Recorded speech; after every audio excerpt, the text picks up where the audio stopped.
Afternoon, good evening, everybody. My name's Greg Davis. As Donna said, I'm current chair of the London branch, and I'd like to welcome you all this evening as part of our community. One of our major roles as a committee, which we've now re-established, is post-COVID to start to develop the information and the content that the members would like. So any feedback you have or any content, any subject you'd like to see us touch on in the future, please do let us know. Committee's going to be meeting on a regular basis, and we're already starting to formulate content for next year, of which our minimum ambition is at least an event per month on a topic, hopefully a topical topic, for us all to listen to and learn from.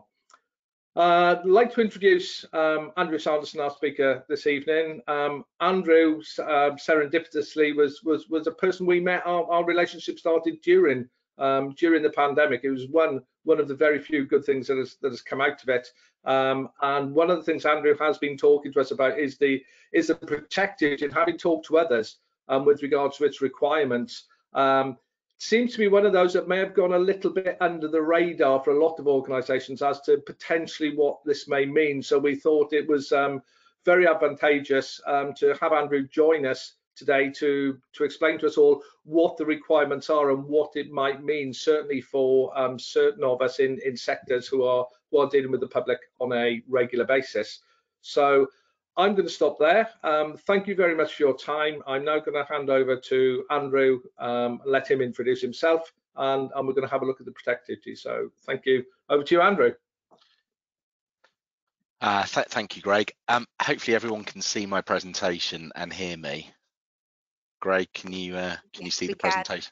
Brilliant. Yeah. That's the first hurdle completed. I'm proud of myself for doing that bit right. Evening, everyone, and thank you ever so much for inviting me to speak to you in terms of protect duty, terrorism risk assessment. We'll sort of spend about 40 minutes or so just going through this particular topic, and then any questions at the end, more than happy to deal with them. Or alternatively, if people would like to drop me an email afterwards or have a discussion afterwards, more than happy to do that. I don't have a problem with that whatsoever.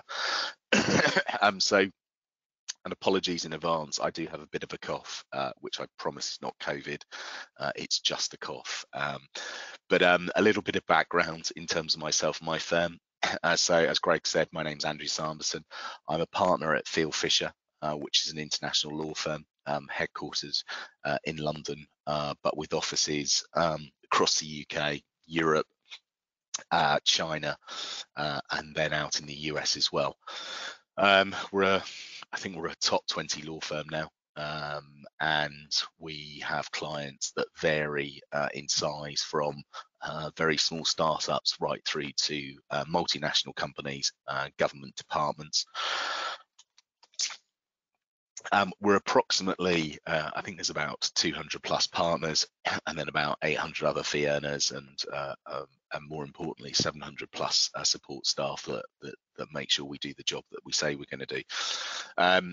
As I said, I'm a partner. I'm a partner in the dispute resolution team based in London. The sort of main focus of my work is in terms of health and safety, and I head up the health and safety team here at Field Fisher, which involves a number of fee earners at different levels. Part of my part of my expertise is in relation to the defence and security sector. So I advise defence contractors, parts of the Ministry of Defence, various parts of the armed forces, and associated government departments, and independent contractors with regards to defence and security issues, and that can cover a whole host of sins, really, from dealing with litigation, corporate work, but a lot of it focuses around my specialist area, which is the health and safety element. I should say from the start, I am a health and safety lawyer. I'm not a health and safety practitioner. So the advice that I provide to clients is very much supported by health and safety practitioners, health and safety professionals. I'm there to do the legal side, whether that's proactive advice or alternative reactive advice when something's gone wrong. But I very much rely on health and safety professionals to help me with that work, and also the clients that we work with. In terms of what we're going to look at, so as I said, this is a discussion or a presentation around protect duty and terrorism risk assessment. So what I'm proposing to do is give an overview of the protect duty consultation, and I should say from the outset, I was hoping to have a update in terms of the consultation process, but UK government is taking its time in terms of coming back on the consultation. I'll go into that a little bit later. We'll have a look at the aims of the proposed legislation and key questions for venues and organisations, what people should be looking at, what they shouldn't be looking at, and then potential legal issues and practical solutions for organisations around compliance with the proposed legislation. I should say that we work very closely with a specialist organisation in the defence and security sector that brings in ex-military personnel, ex-intelligence personnel who are very well placed to advise on the practical realities of protect duty.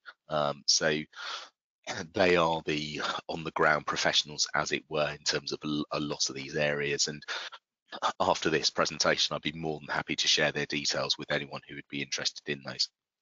So in terms of an overview, UK government a little while ago realised that there was perhaps a requirement for specific legislation around how to make the public safer in publicly accessible places.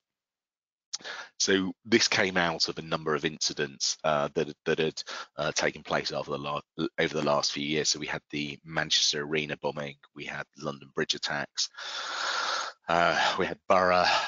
We had a number of incidents, and the thinking was from government and associated government departments that was there a way of implementing some sort of legislation that would perhaps provide a bit of a carrot and a stick approach to venues and organisations.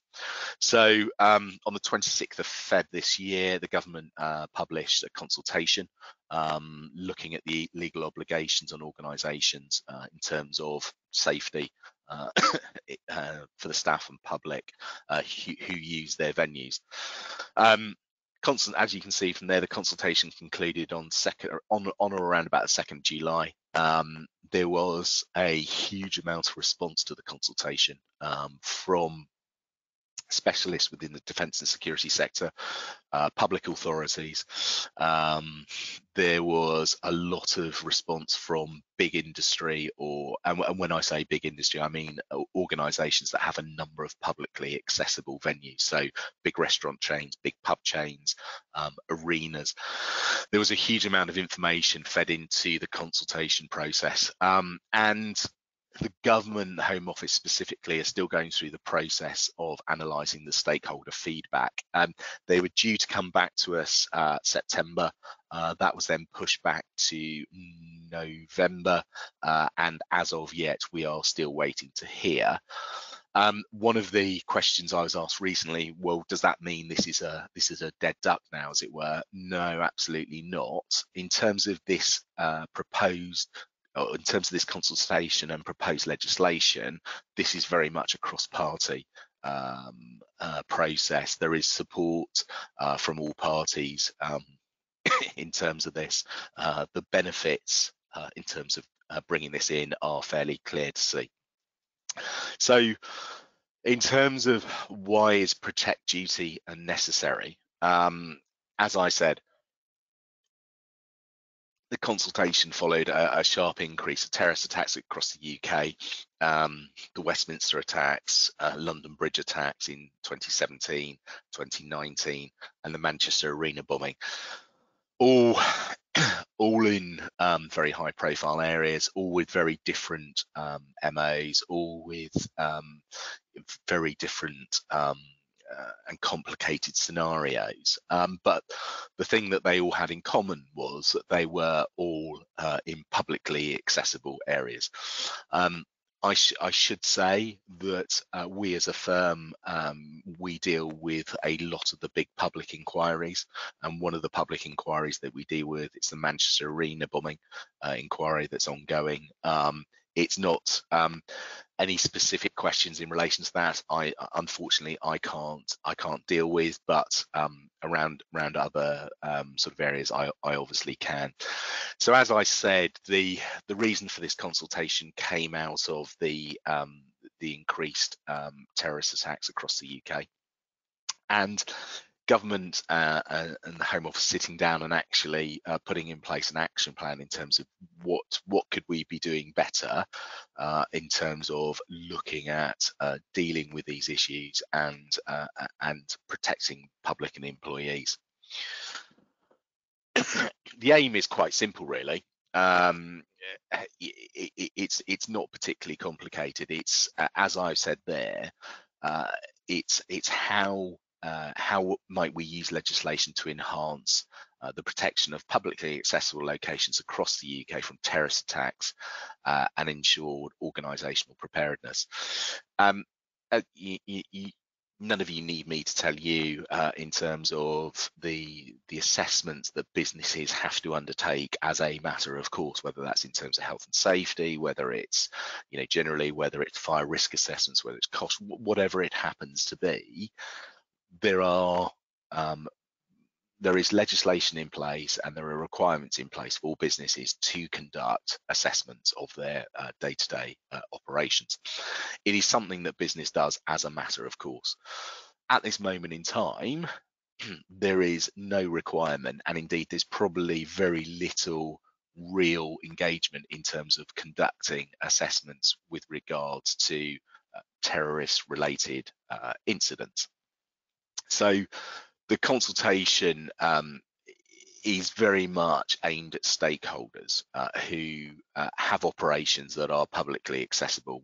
Whether, as I said previously, a lot of the feedback has come from venues, pub chains, individuals and public and local authorities, because at the end of the day, when this does become legislation, then it is going to be a multi-agency approach. It is not just going to be the case that it will be one organisation or one venue.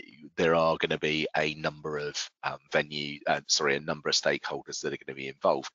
If I could give you an example in terms of the London Bridge attacks, which focused around Borough Market. I don't know how many of you know Borough Market, but if you just look at having to conduct an assessment around that venue, you have individual businesses, whether they be sort of one-man bands, you have chain businesses, you then have the local authority, you then have the Highways Agency, you then have Transport for London and London Underground, and that's just a starting point. So these are very much seen as in terms of the assessment, these are very much seen as a multi-agency, if I can use agency in the non-governmental sense for the purposes of this approach. So in terms of the potential application, it would be imposed on certain venues and organisations that are in operation in publicly accessible locations. Primarily due to the fact that increased terrorist activity in those types of organisations are seen as a little bit of a soft target, in terms of number of people there and number of venues and how easily they're accessible they are. As I say on the second bullet point there, a defining feature of the recent attacks is targeting of people at random. There's no thought out plan, there's no consistent approach. It is people in a publicly accessible location that unfortunately become the target of this. So that's very much the sort of I suppose, the bedrock in terms of this. In terms of the definition that the consultation is used with what is a public accessible location, this really doesn't narrow the playing field at all. The definition I've put up there, defined as a place to which the public or any section of the public has access. It's pretty wide. You would be doing well to think of a venue that doesn't fit within that, and that's why as I go through the presentation, there are some definitions put in place in terms of what would be proportionate for a particular type of venue or what comes within this. But it at this moment in time, and I should say in terms of the definitions that are provided, these are very much within the consultation. They're not the legislation, and that obviously might change as we move through the process. So effectively, the proposal is that protect duty would apply to three main areas: public venues with a capacity greater than 100 people, entertainment and sports venues. If you think about it, that there are a lot of venues that would fit within the 100 people or more. If you take an average Wetherspoons pub, which is my favorite illustration for this, they are generally in excess of 100 people. So you sort of get an idea of what we're talking about. We then have large organisations who employ more than 250 people and operate at public accessible locations, so retail or entertainment chains, and then public spaces, parks, beaches, those types of locations. So those are the three sort of areas at the moment that are being considered. So in terms of public venues with a capacity of 100 plus, what are we talking about here in terms of what is required? Well, effectively, the government's considering the capacity of venue is an easy way of providing a definition and in terms of putting requirements on those types of venues. Already, as you'll all know, it's a pretty common benchmark in terms of fire safety risk assessments.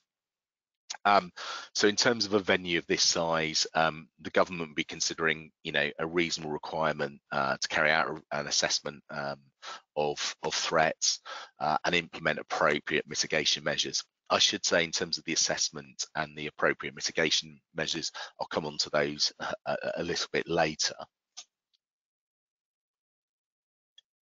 And in terms of who the duty would be applicable to, it would be, the owner operator of the venue who had control, but also there is discussion around the government having to take into account complex corporate structures. It's just to determine who is ultimately responsible, and I will go back to this a number of times, but like I say, it is very much a multi-agency approach, and in terms of a division of responsibility and liability, that is going to be something that will need to be considered prior to the legislation being implemented. The second category, as it were, where we have large organisations employing 250 plus staff, operating in publicly accessible locations. So these may be large organisations.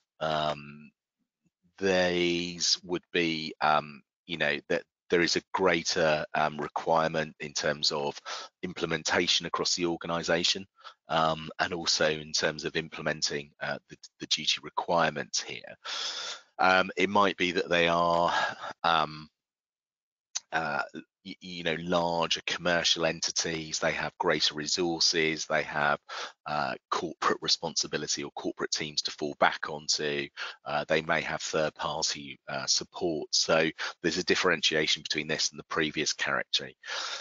Also, it then brings into the sort of issues of where you have multi-use premises, for example, where you have retail on the ground floor and then office space on the upper floors, and how would you deal with the assessing of the risk in those situations, and who would be responsible for what? as I said, this is something that's going to need to be considered, and it's going to need to be dealt with in terms of the legislation.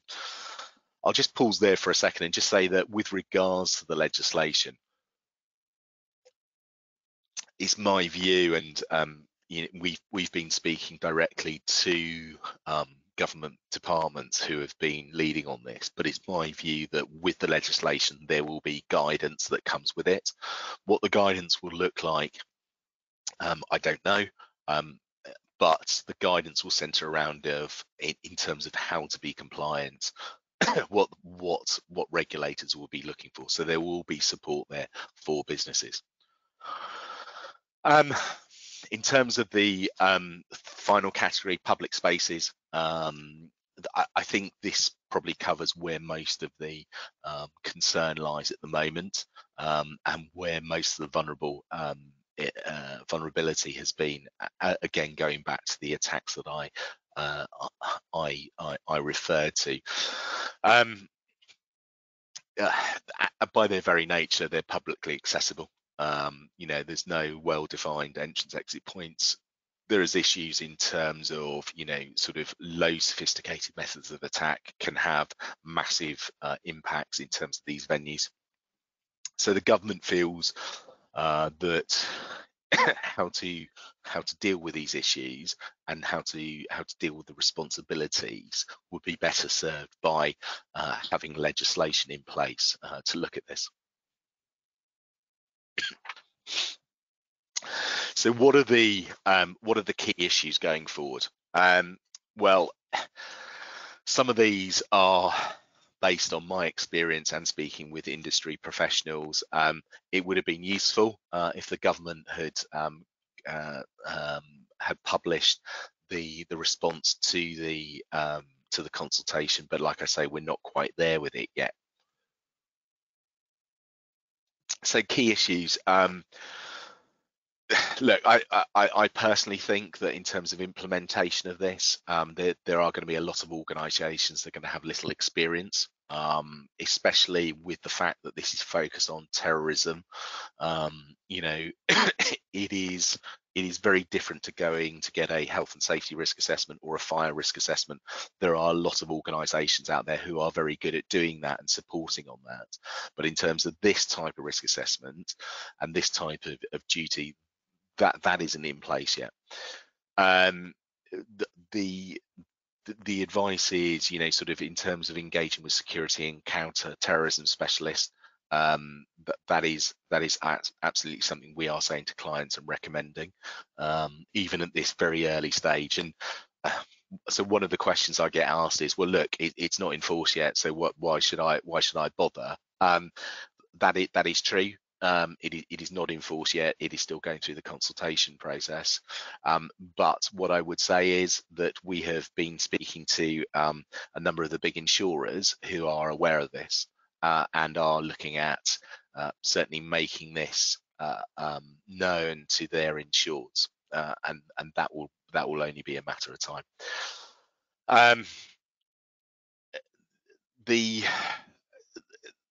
The main issue is in terms of those operating in public spaces, and how do we go about dividing things, and what do we need to do to make sure that we're not missing anything. And I think the one size fits all approach is not going to be possible. If you take a Wembley Stadium as opposed to a Starbucks, it is there are very different issues, there are very different challenges, and I'm not saying one is more challenging than the other, but there are going to be particular things that need to be done with regards to each of those venues that are not just going to be a one size fits all. So what are the requirements? Look, none of these are going to be particularly surprising to any of you. The first process is to assess, to conduct the terrorism risk assessment, to see what's going on within the business, and whether that's through a portal, whether it's online, whether organisations engage with professionals in this sector. After the assessment process is the mitigation and managing the risk. Again, that is going to greatly depending on the venue, depending on the operators, depending on a number of circumstances. You know, for example, it is not going to be possible to put in keypad entry systems in borough markets to allow people in and out. It's just not going to work. So or going into Wembley Stadium, but what measures can be implemented to help reduce the risk. And then the lawyer's favourite, and I say this to clients time after time, creating the audit trail, showing what's been done, showing what's been put in place, showing the reviews, showing the learning. You know, the reason I say this is obvious, that I can do a good job when a regulator comes and knocks on the door, but I can do an even better job if we've got all of the information and we've got that audit trail in place showing what everyone's done. So in terms of the organisational categories, this is fairly helpful, and I think of all of the slides, this sort of gives a view of what we are talking about. So we've divided up the categories 1 to 5, from small business to large venue. I think most of them are fairly self-explanatory, but small business being a single rented premises in the town centre, so whether that's a mobile phone shop or an independent mobile phone shop or a pharmacy with a relatively small number of staff, and then a relatively low number of customers at a time, going through to local large events where you've got, say, a number of volunteers, 20 to 40, and then you've got up to around about 500 people attending. So whether that's a village fete or something along those lines. And then medium-sized businesses, you're looking at your types of supermarkets, cinemas, where you've probably got a reasonably high footfall. And a large number of employees nationally, looking across the board, through to the large site with multiple individual businesses renting. So you look at the big shopping centres, you look at Stratford or wherever else it happens to be, Lakeside or Bluewater, and then going through to the large venue, the big stadiums, the big parks, when there's concerts going on there, numerous employees, thousands of visitors, very difficult to look at, very difficult to manage. And these are, I think these are some challenges that are going to be faced by organisations across the board. I think as you move through that list, by the time you get to number 5, well, certainly 4 and 5, you've got corporates in there who have the support in place. And have that ability to support, but it's how they go about deploying that. And with smaller organisations, they may not necessarily have that support in place. So in terms of the terrorism risk assessment itself, what does it look like? So this is being produced in conjunction with, as I said, an organisation we work closely with, who have a huge amount of experience in terms of conducting these types of risk assessments in the UK, but also abroad as well, working with the Ministry of Defence, working with the United Nations. So in terms of their approach to these types of things, it's very different. I think the important bit is to recognise that most organisations are not going to have any experience in terms of dealing with this type of assessment. There's no current guidance around at the moment, but like I say, it is very much expected that there will be guidance. And if there isn't from UK government, I'd be very disappointed, because it's all very well bringing in a piece of legislation like this, but there needs to be guidance with it. And I think a really important point is part 4 there, where the risk assessment needs to be dynamic. The use of a premises might change, or the location of the premises the immediate area might change in terms of the footfall, in terms of how people are using that area. So I think it's important that there is a dynamic approach in terms of this. It can't just be set in stone and then it's reviewed 10 years later. I know I don't need to tell any of you that. The term reasonably practicable will be familiar to all of you. and it's important that this is considered within regards to this proposed legislation, and also again the process of recording risk assessments and retained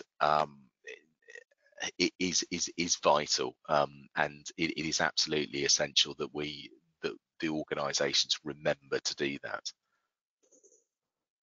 So in terms of the exact process that would be involved in this situation, so it will be a definition of critical assets specifically with reference to the protect duty, and it is worth bearing in mind that the legislation, certainly from the consultation process, is the assessments solely concerned with the preservation of human life. That's it. Property, etc., is not envisaged that it will be of consideration. That may change, but I suspect not. The identification of specific threat scenarios. So there will be a lot of modelling around previous incidents that we've discussed, and this will change as the nature of the threat changes. The qualification, the likelihood of each threat scenario. So, the location of a venue, the assessment for a venue that is based in central London, central Manchester, central Birmingham is very different to a threat assessment that is, a venue that is based in a small town in Cornwall. And that's got to be built into this process, because the response and what is required needs to reflect that.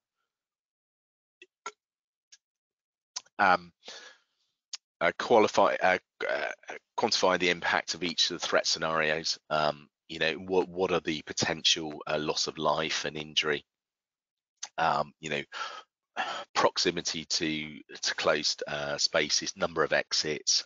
What's the location in terms of, are they close to hospitals? Are they close to other high-profile targets? Then the ascertain of the vulnerability in terms of what are the current mitigation measures? Are these good enough? For example, I don't know if anyone's a football supporter here. I'm sure somebody is, but when Arsenal built their new Emirates Stadium, as part of that process, they put in a lot of mitigation measures, physical mitigation measures, to stop terrorists taking a lorry and trying to crash into the stadium. So if you actually look at the stadium, there are a lot of mitigation measures, such as sort of statues and concrete blocks and sort of blast blocks and those sorts of things that were put in place as part of the design process. It's quite an interesting case study for those of you that are interested. And then the giving of a risk score. So producing a risk mitigation matrix and measures, and giving those a score, and then rescoring the process once the mitigation measures have been put in place. You'll be glad to hear I haven't. I've got a number of slides in terms of the scoring of the risk. I haven't put those in for today, because we would just be going through the scoring process. But what I have done is I've given some examples of mitigation measures for different types, so for the 5 different categories that we discussed earlier. So if we look at a small business, so the mitigation measures that we've put there, staff knowing how to spot and report suspicious activity.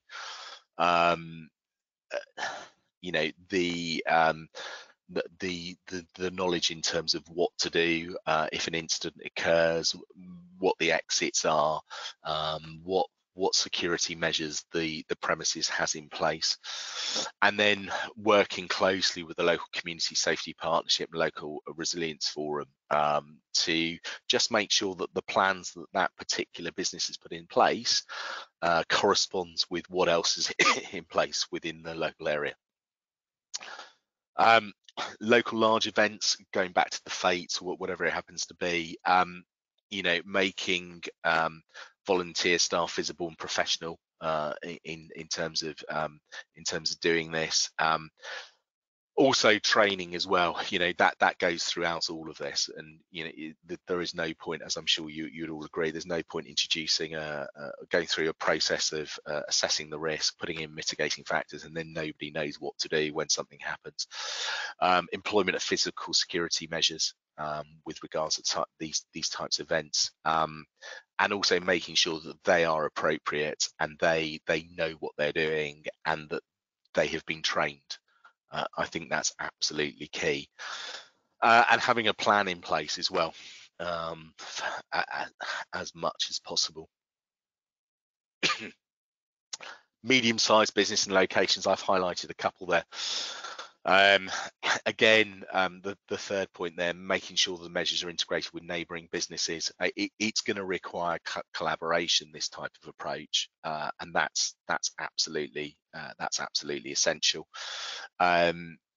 It's when the emphasis is not going to be on doing things that are disproportionate, but it's making sure it's proportionate within the circumstances. Maybe taking a bigger lead in terms of identifying where safe places are, where police rendezvous sites are, how local 999 emergency services would respond. Those types of approaches. With regards to the large sites or those with multiple businesses, it's some of the practical mitigation that's been suggested. Consideration of visible guarding deterrents, also increased risk awareness, suitable for physical security measures, as I mentioned. Enhanced first aid kits should be considered, and also this I hope this would follow, but training to go with that, and also a consideration in terms of crisis communication. Communication is absolutely the key in these types of situations, and also liaison with the local police in terms of how people are able to interact with them.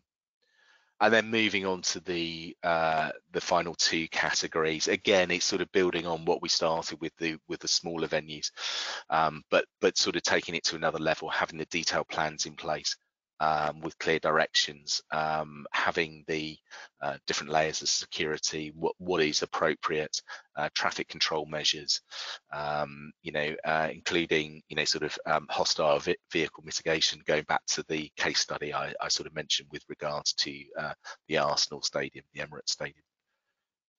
And then large venues, it's then taking it to another level. So there's greater interaction with regards to the local authorities, the local police, the local ambulance service, local hospitals, and also having plans and procedures in place if something goes wrong, having greater communication plans in place to make sure that if there is an issue, then it can be reacted to in the right way. Something that's come out of some of the incidents is that one of the issues was in terms of communication and the failing thereof, the communication. So in terms of implementation, there is, as I say, you've got the outcome of the risk assessment, the interrogation of the mitigation measures, what's suitable for the venue, for the business, and the meaningful impact in terms of putting those in place. And for me, that goes to training and knowledge, making sure that people are trained in terms of what's being put in place, and also having a knowledge of what's expected of them. And then in terms of creating the audit trail, this is what I always say as a lawyer. If I had £1 for every time I sort of mentioned the audit trail, I would be a lot better off. But it is absolutely key that the audit trail was put in place, not just in terms of providing a shield if something were to go wrong, but just in terms of making sure that people are doing things right, and knowledge sharing and knowledge management as well. So in terms of summary, you know, the requirements are going to be to assess, mitigate, and evidence, and to go through those processes. Proportional response to the size and scope of the venue and the location of the venue as well, and also keeping an eye in terms of changing environments. Risk assessment's absolutely key to this, and the expertise in terms of being fed into that, and then the interrogation and mitigation measures in terms of do they work, do they work now, will they work in the future, do we need to keep them under review, and then you know, there are, as I said, people have said to me, well, no, we're not required to do this at the moment. That's true, but there are certain tangible benefits to doing this now. As I said, insurers are becoming more aware of this. Insurers are going to start making probably demands on their insureds in terms of making sure they're compliant. And what are they? And the question may be coming out, and what are you doing in terms of this? As I said, the view is that, that there should have been feedback already on the consultation. I'm now expecting that early next year, with it then going through the parliamentary legislative process during the course of next year, and potentially coming into play late next year, late 2022. Obviously, that's all caveated by what the government and parliamentary time allows over the next 12 months or so. Thank you ever so much for your time. It's much appreciated. I hope there's been some interest for you there, yeah. It's been really interesting to present to you. So if there are any questions, either for now, or if you would like to sort of get back to me, that's absolutely fine. But thank you in the meantime, and apologies again for the coughing.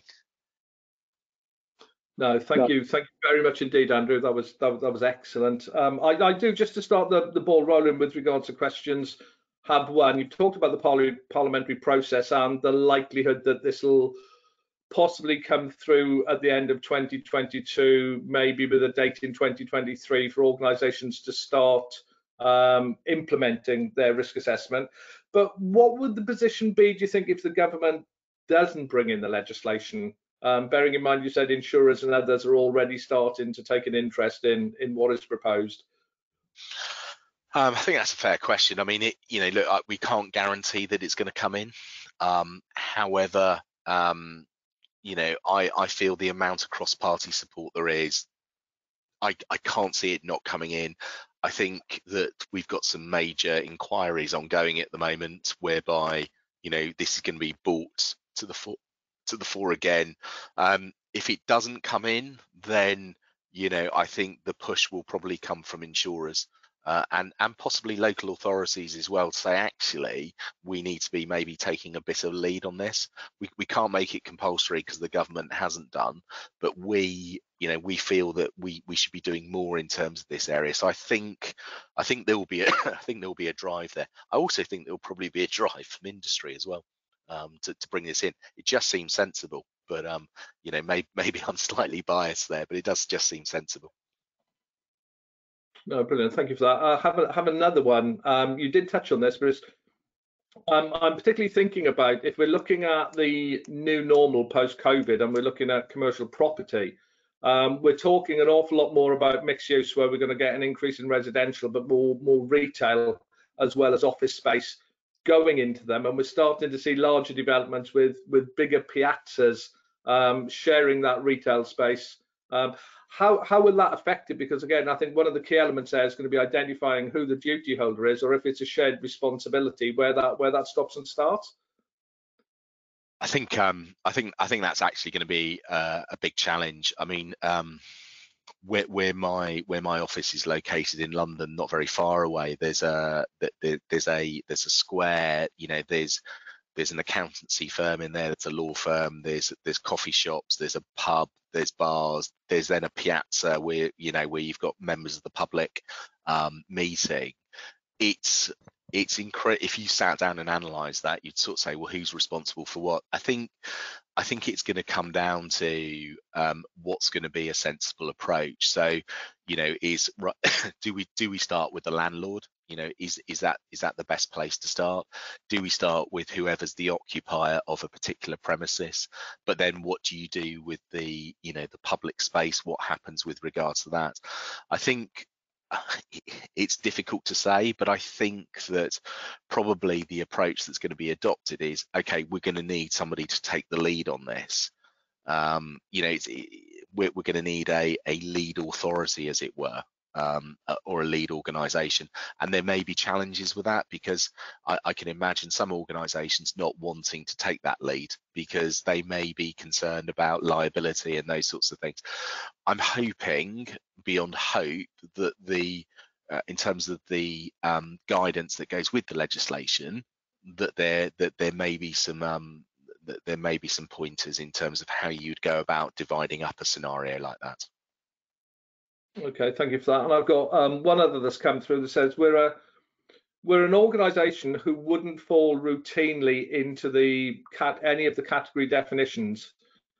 We have secured access for all employees, but do on occasions have events that would fall into the category, i.e. having more than 100 people attend a one-off social event or a conference, an industry-specific conference. Would we need to have a risk assessment covering all eventualities, therefore, or could we do a single event type risk assessment, as would be common for health and safety events, for example? That's a really good question. I think having a venue like that, it may be that a single event risk assessment would be appropriate.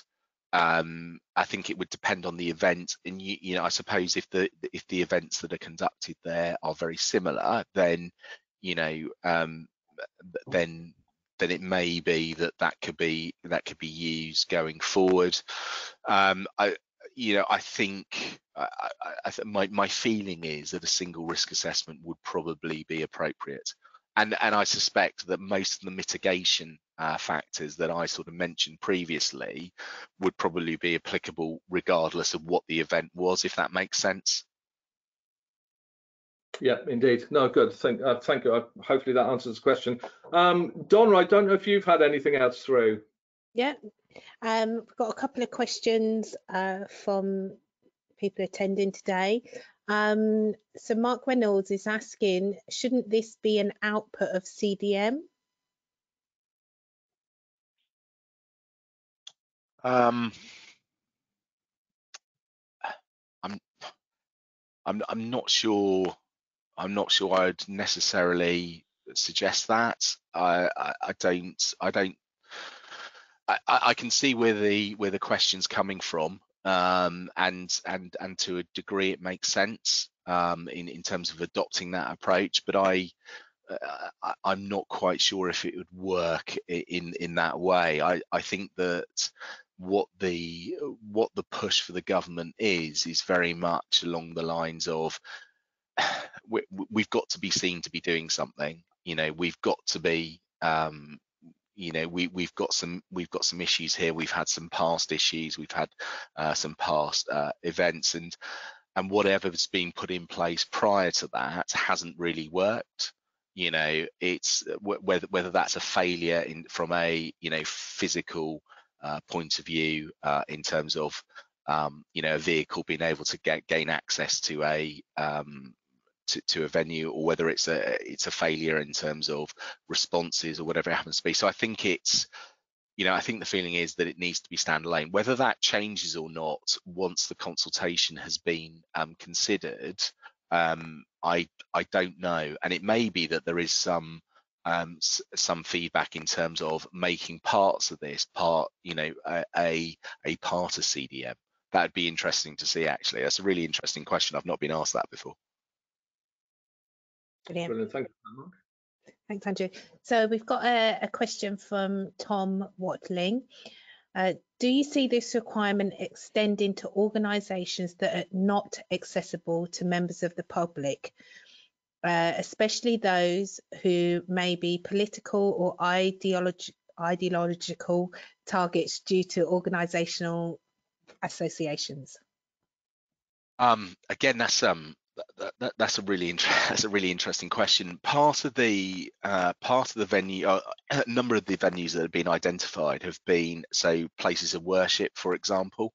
Although some of them may not necessarily fit into the strict criteria in terms of number of people or whatever it happens to be, you know, that those places of worship have been identified as areas that would would maybe benefit from this type of approach, primarily because, you know, we live in a society where there are some people who don't agree with one particular view and you know, take it upon themselves to commit acts of terrorism, and you know, the places of worship are a fairly easy target for that, unfortunately. In terms of whether it would be extended to areas or sorry, premises, if I could use that the public don't have any access to, I think it would be difficult. You know, I think if we took my office building, for example, there are 3 different organizations in there. The public do have access, but they have to, you know, if they come to see me or whatever, but they have to book in and everything else, you know, I suspect we would be covered, but venues that premises that don't let the public in at all, it might be a challenge, certainly for when this legislation comes in, because when it comes in initially, there is going to be a lot of venues that are going to need to comply not fairly quickly, but certainly in good order, and I think that is going to provide a lot of work for those people that work in this particular area. So I'm not quite sure with that. Again, that may come back with the feedback from the consultation. Yeah, lovely. Tom also wanted to say that it's been a really useful session, and then he's added that the Charlie Hebdo offices wouldn't have fallen into these categories. Yeah, so the attacks out in Paris, yeah, absolutely. On the Charlie Hebdo office, that's absolutely right, absolutely right. And look, it's not. I don't think anyone honestly believes that this is going to stop. This isn't going to stop all acts of terrorism, unfortunately, and I don't think there's a magic wand. I think what it does, though, it would deal with those situations where there is an attack, and the aftermath is where there are often problems in terms of communication, in terms of people knowing what to do, in terms of getting responders in. I think it would help a lot with that. My view is it will also help a lot with preventing those. But one thing that I would say is that, and this has been pointed out to me before, is that if you have all of the protection around Borough Market, for example, then would they not just go and look for a venue down the road that isn't quite as well protected or hasn't done what they should have done?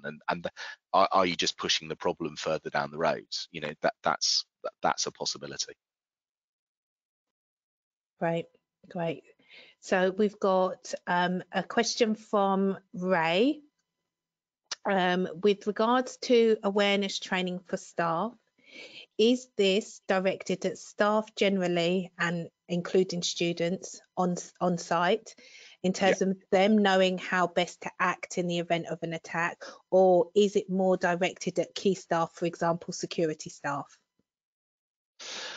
I think it's I think you can divide that into 2. I think the security staff will obviously, you know, they'll be subject to SIA accreditation. They will have training as part of that process, you know, and and that type of training will be very specific for their role.